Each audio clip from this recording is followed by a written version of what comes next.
نظام تعلیم خو ډېر ځکه ضروري دی، اسلامي نظام تعلیم ضروري دی، مذهبي نظام تعلیم ضروري دی.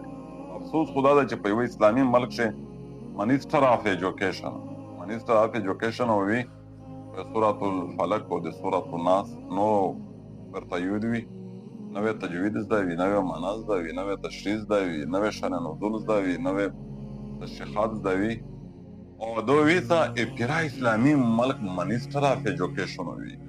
او په دغې نظام تعلیم نو څوک تیاریږي، څرنګه تیاریږي، څه زده کړه وزنې کیږي، څه فواید په اسلامي نومت اپلای کوي او څه مفادات یې دغې نه حاصلوي مسلمانه دنیا.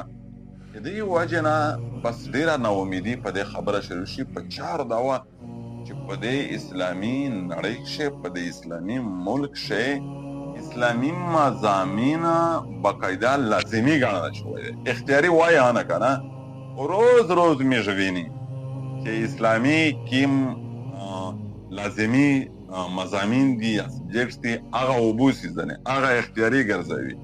نه ډېر په اهمیت سره ویل شي قائد اعظم او علامه اقبال او نیلسن منډیلا او فلان او د دینګړه میږ د انبیا او د میږ د قرآن او د میږ د حدیث او میږ د اسلامي احکامات په هغې مضامینو کښې اختیاري وي، په هغې کښې وکوي نه وبوسي ځنې.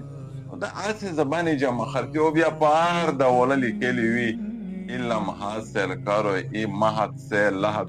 یاره علم په تعلیم کښې مو تو فرق نه کړی.